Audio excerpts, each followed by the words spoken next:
Konnichiwa! My name is Katie and today I have an anime review for you. This is going to be my first anime review on this channel. I used to do them on my booktube channel, which I will link down below. So if you want to go check out some of my old anime reviews on like Tokyo Ghoul, Special A, Itazero Nakisu, I did those on my other channel. I will link those below. I wasn't planning on filming this, was planning to film this review tomorrow, but I wanted to get my thoughts out while they were still fresh. I just finished No Game, No Life. I actually started watching it a long time ago, like a couple months ago, and then for some reason I had to stop watching or something. I got busy and didn't watch it for a while. I forgot about it until just recently when I just watched the last few episodes that for some reason I didn't watch back then, even though I was really enjoying the show. So this is going to be my spoiler-free review on No Game, No Life. This is the story of a brother and a sister, Sora and Shiro, and they are neats. They are major gamers, they are inseparable, and they don't go outside and socialize. All they do is dominate the virtual world of gaming. They are like the best. They hold all the records. One day they get a mysterious request for a game of chess. After the game, they get an email asking whether they believe they were born into the correct world. They reply that they think they don't belong in this world, and they are swept away into a world of games. You know, this has some really fun concepts to it.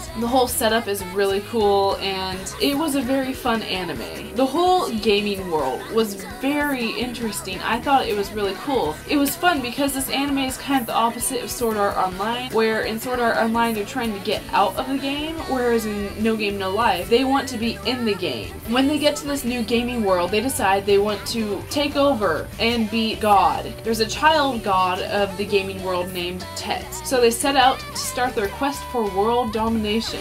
Now, while this story has a really fun setup and it could have gone a lot of places, the plot wasn't very driven in this anime. This anime was not focused at all on the plot, really. I mean, yeah, there still was a plot, but it focused more on the characters. There wasn't like a huge plot arc going on the whole time. It was more like a bunch of mini arcs in each episode that all kind of led to the conclusion.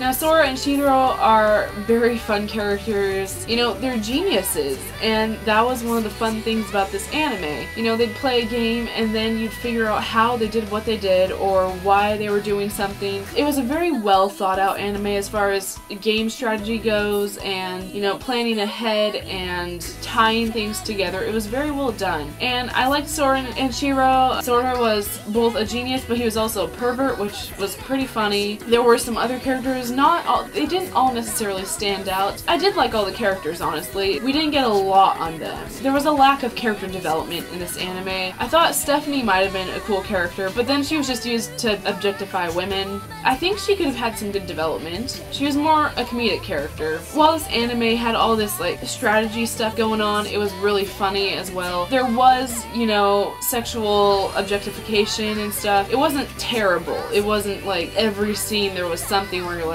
just move on with the plot. I do feel like it was overused in some places because, I mean, those minutes were things that could have been used to maybe drive the show forward more. There was a bit of a period in the middle of the show where things just were kind of calm and not a lot was going on up until the conclusion at the end, which was okay, but, you know, that part was really driven by characters, and again, I like the characters, they just weren't very deep for the most part. One of the big things I really enjoyed about this anime was the animation. Oh my goodness. It was done by Madhouse. They've done a ton of stuff. Some of their other stuff that I've seen includes like Summer Wars and The Girl Who Leapt Through Time, which are both movies. I really enjoyed both of them, especially Summer Wars. I really like their animation style. No Game, No Life had such a beautiful animation. The animation in No Game, No Life was absolutely gorgeous. The colors, everything. There was such a unique color palette to this. I really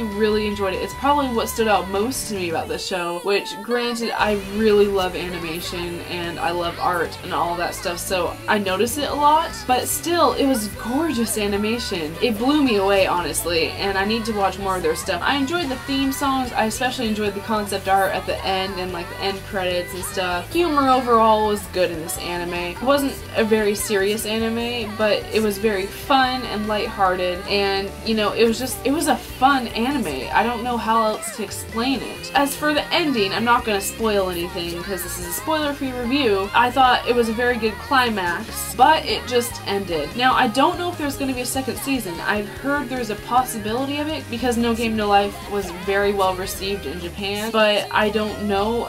From what I've heard, there has not been an official announcement yet. I feel like they left the series so that it could be just the way it was after the 12 episodes. They kind of talked about where things would be going from there, but I would really like to see that all play out in a second season. That would be fantastic because there's so much more they could do with this show. They have everything set up for a second season, but at the same time, if it's not possible, the ending wouldn't be absolutely terrible. I'm really hoping for a second season because I found this anime very entertaining and fun. Overall, I very much enjoyed it. I enjoyed the main characters, I enjoyed their personalities, and the animation, and the whole gaming concept was very fun, especially since it was the opposite from Sword Art Online. Overall, No Game No Life was a very enjoyable anime, and if you haven't watched it, you really should. I will link it down below so you can go check that out. The whole thing is on Crunchyroll. It's only 12 episodes, so you can go watch it right now. So that was it for my anime review on No Game No Life. Let me know what you think of No Game No Life, or if you are planning on watching it, down in the comments below. Like this video, and I will be back with another video in my Valentine's Day series soon. Until then, peace out.